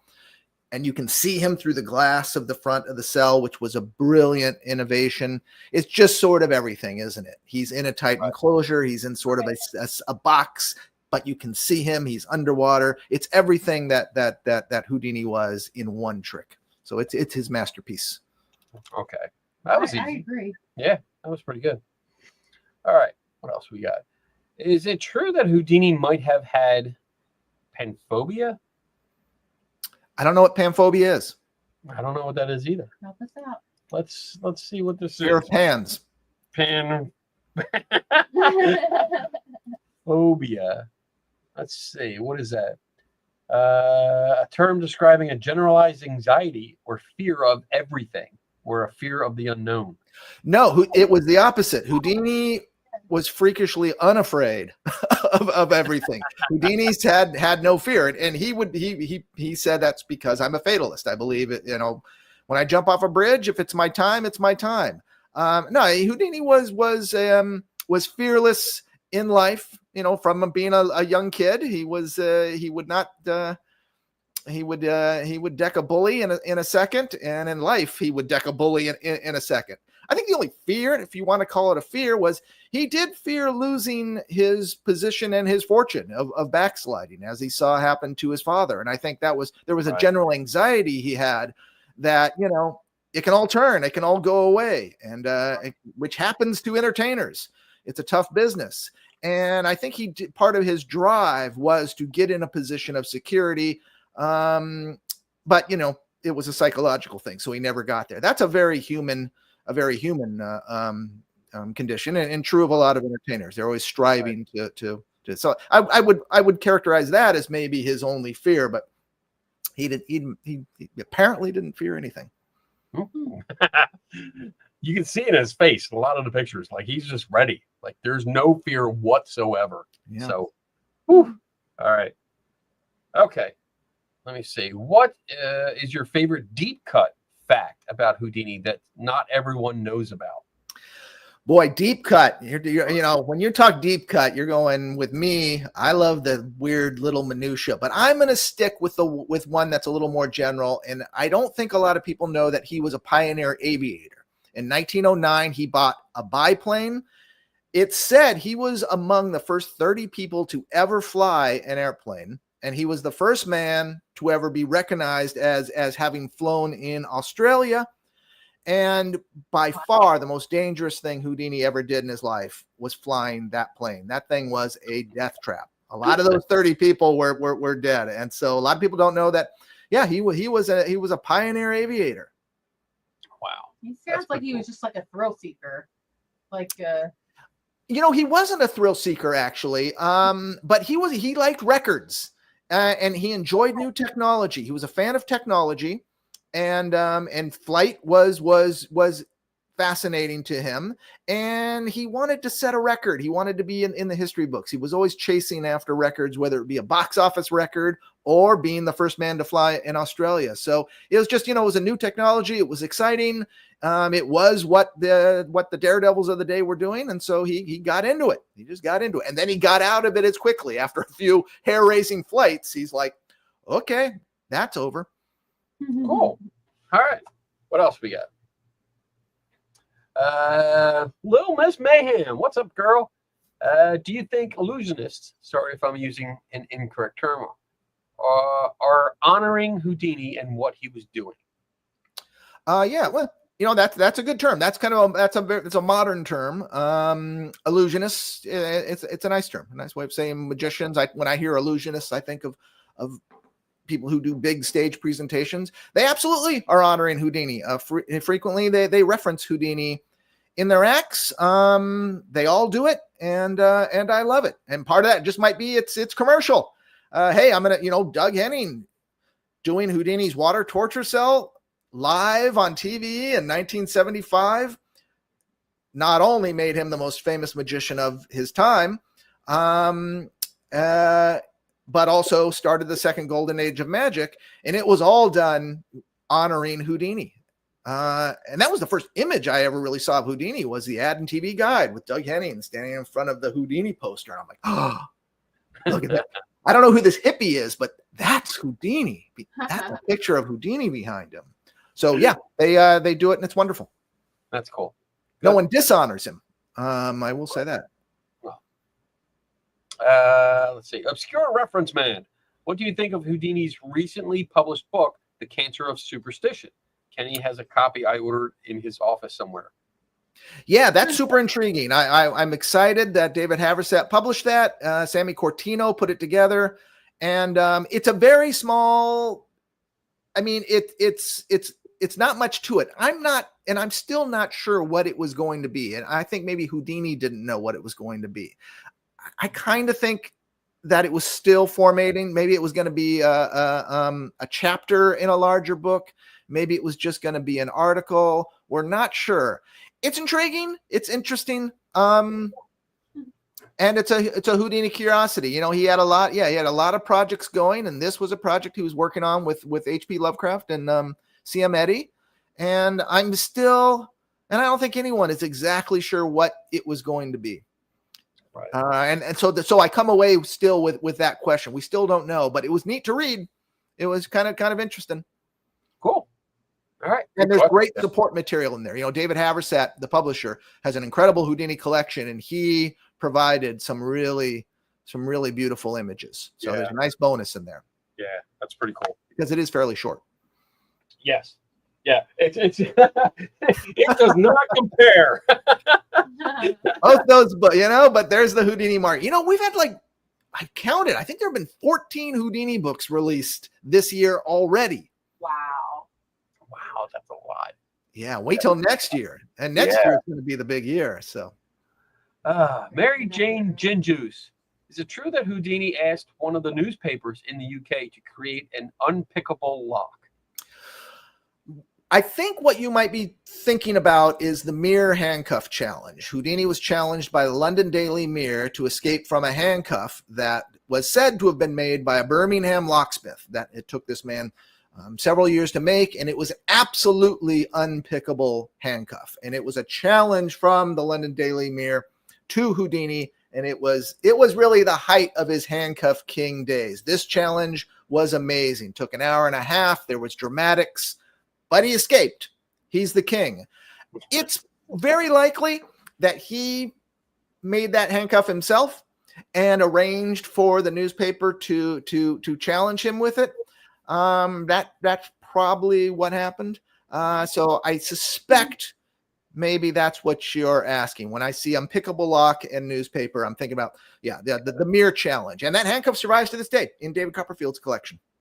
Oh, that's cool. And it is unpickable. Even it unlocking is like the key has to turn several times, and you hear tumblers turning several times. It's a real masterpiece. Wow, That so. would be cool I'm totally jumping in here. Like, I would love to be able to get into David Copperfield's museum. I know that's highly exclusive.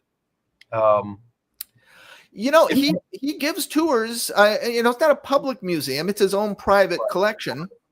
But he does give tours to people that are in the magic world, or somehow one way or another. I'm not exactly sure how one gets a tour of Copperfield Museum. We have sort of a neat relationship. I help him out with Houdini stuff, and he lets me run amok in there, and I do that every opportunity I get. Yeah, right. So, like a toy store, right? If you ever get an opportunity and you have a +1 opportunity and you have no one that will go with you, remember me. I will fly out and I will attend with you, and I whatever you need. Let me know. Okay. That'd be so cool. Yeah. All right. I have no pull. Unfortunately, I wonder if Houdini was the first debunker to get sued. Great question. Boy, I wonder. That's a good question. I would almost say yes, but I mean, who knows? Someone who really understands the history of spiritualism would be better. And I think he was, he got sued a lot. And in 26, though, it really changes. It goes from, kind of collective lawsuits to individual lawsuits. And I almost feel like it was organized. It's just like tie him up in court and tie him up money as much as possible. Individualized lawsuits. Right. But also they begin to sue the theaters that for putting him on. And I thought, that might have been a very effective move. Yeah, right. To not go after him, go after the theaters. And then suddenly, because by then he's doing his full evening show and he has to book it into theaters. And if theaters are like, whoa, we're going to get sued if we do your 3 shows in one, I think that might have been a tactic that might have really done some damage. He didn't care about the lawsuits. He fought them all. And he would show up in court. And but the lawsuits really began to happen late 25, 26. And that's why I said it was getting hot. Right. Huh. That's interesting. I didn't know that about them going after the theaters, because you're right. Like, that would have been damaging, because that would have put fear in the theater owners, not Houdini. Yeah. But wow, that's pretty good. All right. Socrates. Socrates. Yes. Socrates. I will always call him Socrates. All right. What else we got? Excuse me. J.R. Scary. What are your thoughts on the documented OBEs, out-of-body experiences, children with past life. Oh, missing component and bridge. Uh, Oh, so this I'd is like- more of a. Oh, this is more of an open mic night question. Let's save that for like the next open mic night. This is not really Houdini related. What else we got? Dun, dun. Do you think? Hey, James Menace, what's up, buddy? Do you think Houdini may have been influenced by Reginald Scott, who wrote The Discovery of Witchcraft in 1584, skeptical of witchcraft and showed magic techniques used as supernatural abilities? Houdini had, I believe he had a first edition of Discovery of Witchcraft. I think he had a first and a second, or maybe he just had a second. Anyways, I mean, that's a very famous book. That's sometimes pointed to as the first magic book, because I want, maybe you know more about this than me, but I'm not sure that was a book skeptical of witchcraft. I thought it was a book that kind of, no, this is witchcraft is practice of doing these things. And see, I always think about it as, we talked about knowledge being passed. Houdini wasn't the first magician to call out mediums that they were using tricks of the magic trade to commit fraud. That was happening quite early, and I think Houdini might have been influenced by those men. It's interesting. I didn't know about this.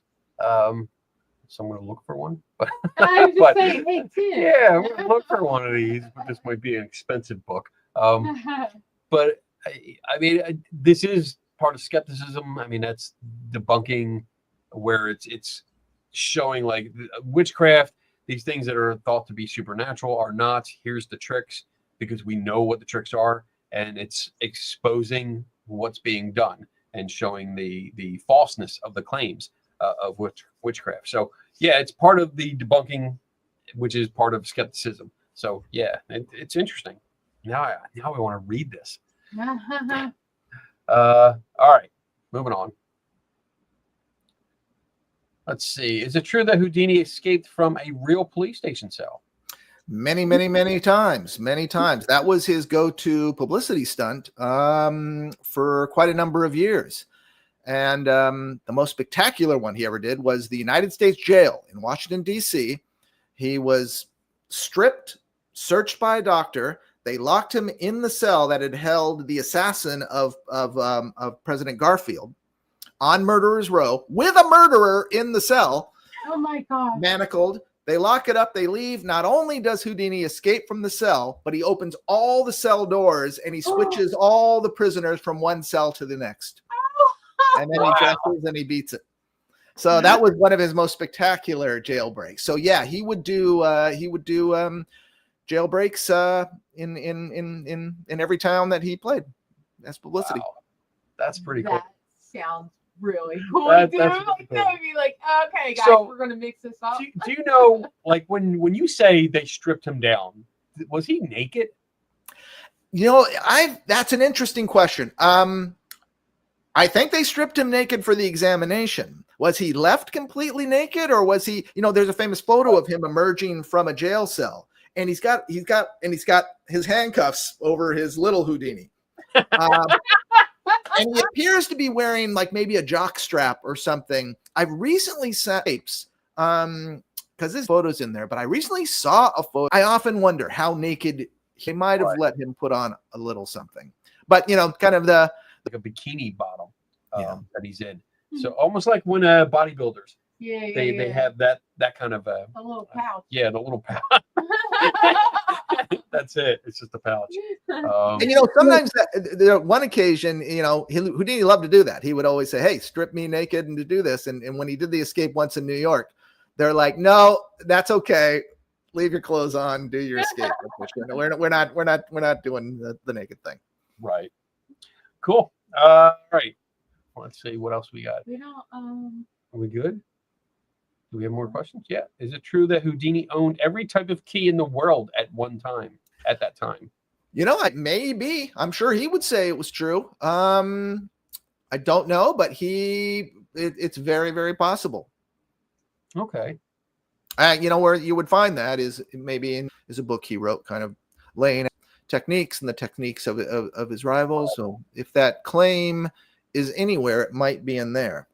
but I could believe it. He had a lot of keys. That's got to be a lot. Yeah, like he had There's a key lot of for keys. every lock that he picked. Right. Yeah, I don't know.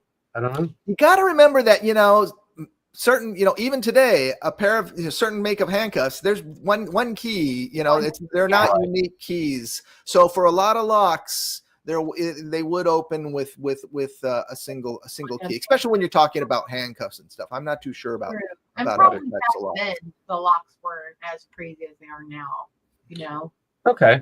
The locks were probably a lot easier to pick. I have no idea. Big bulky locks. I don't know.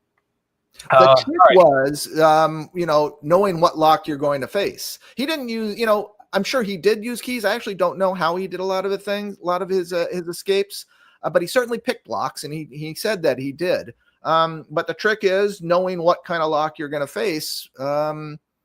Or, in his handcuff bag, you've got a dozen pair of handcuffs all the way up your arm. So, and you've been searched. So, well, what key or what pick? How do you know? So the trick was what's he using to get out of these things? Right. And that's a mystery that I don't think. Where is it? If he's been strip searched, where is he hiding it? There's only a few places.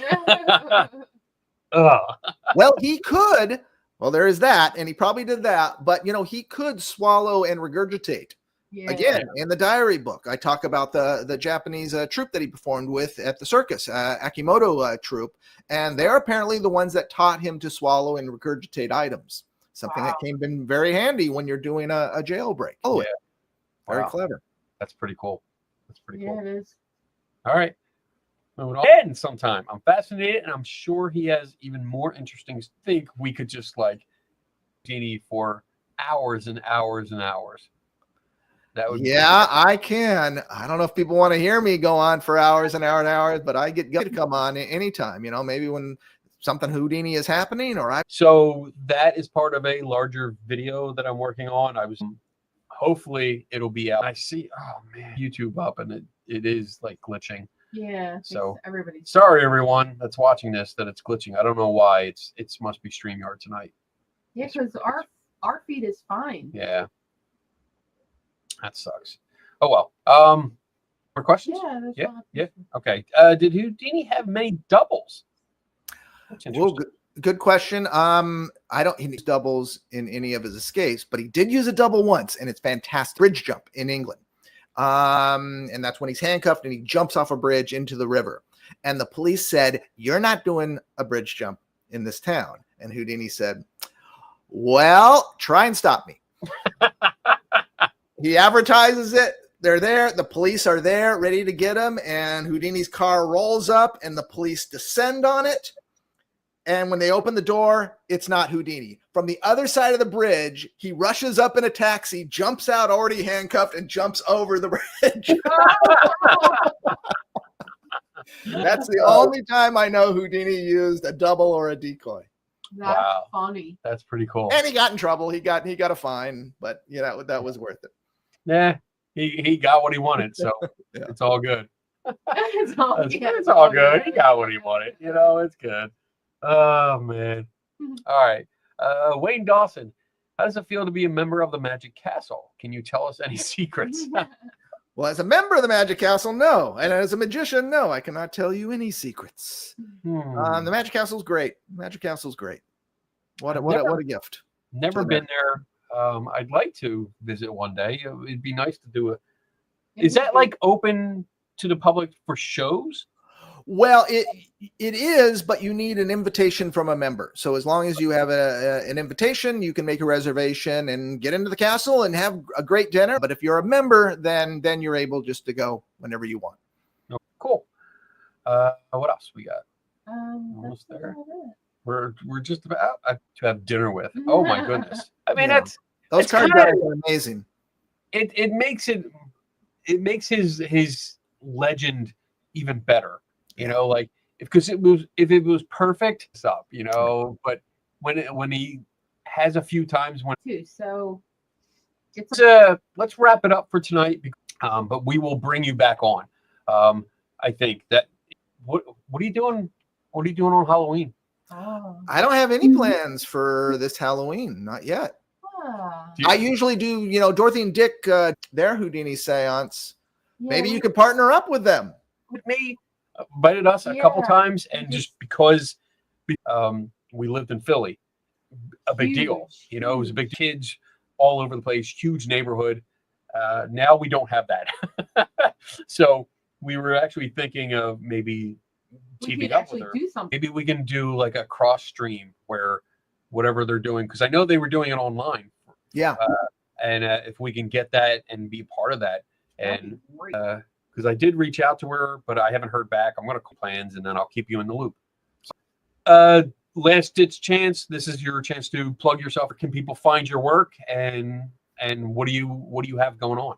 Wildabouthoudini.com, and that's my blog, and that's where I have a Patreon where I'm sharing the new research, my new finds, news about I don't necessarily want to blast out on the net some really unique photos and information. So I've got a Patreon, and I think everyone there is real happy with what I do. So more and more, I do stuff at Patreon, but I do plenty on my regular blog as well. I mostly keep up with Houdini current events and things like that. So wildabouthoudini.com, I try to put everything that I'm doing there. I've got some social media that sort of just feeds off of that. But start at the blog, and then you can branch out and you can follow me on whatever platform you like. Okay. Yay. Cool. All right. Well, with that, stick around. I want to play our outro video, and then once it's over, we'll come back and we can chat for a couple minutes, and then we'll be out. Everyone else, we won't have a show next week because Donna and I will be away. We have to do some family stuff, so there won't be a show. But then on the when it was it? Wait a minute. Where is it? So no show next week. The following week will be August 15th. It'll be an open mic night, so we can address some of the questions like the NDA or not NDA. Oh my God, wrong one. Gosh, That's it. Question. August 22nd, I want to advertise that we're going to have Megan and Paige from the Spooky Science Sisters on, because they recently put out a book called Spooky Science. Come on and talk to them. And then that's it for now. I'm not going to promote anything else. We're going to wrap this up.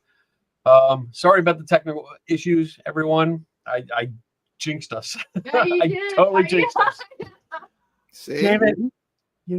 I should have. See, You know yeah, what? you Which I really should have noticed was that when I scheduled it, it didn't put the thumbnail on the social media. And I should have that's happened before, but no big deal. I should have realized it, but oh well. And my fan died. My Houdini fan just stopped. It's a cheap fan, but I saw That's the funny. spirits. All right, John. Like I said, hang out for a couple minutes, and I'll play the outro, and we'll talk to you next time. Everyone else, All right. never stop learning. Bye, guys. Bye. Hey diddle diddle, here's a little riddle. Who's the best debunker? Is it Kenny Biddle? Oh, he's good, not just a little. Not at the bottom or even the middle. Strike a chord like a fiddle. Tasting the rainbow like a skittle. That's fragile and brittle. You can watch him take a problem and start to riddle the problem away. He does not play. He takes his job so seriously. He loves a challenge and won't turn you away. It's such a skeptic, he keeps those believers exposing the fake. It wouldn't take him long to find a needle in hay. Use a magnet, damn it. Now take a drink of Kenny's specialty. Someone may say that's not for me. To each their own, what will be. Man, Kenny's such a skeptic, drinking skeptical tea. Like and subscribe, everybody turn notifications on. And go watch his show and forget about this song. Mr. Wizard or Bill Nye the Science Guy. Can you remember? You like Kenny better, so head to the Skeptical Help Bar and meet the bartender. Pick up a drink and relax, cause nobody does this better. Not even close, not even a little. He's the one and only Kenny Biddle.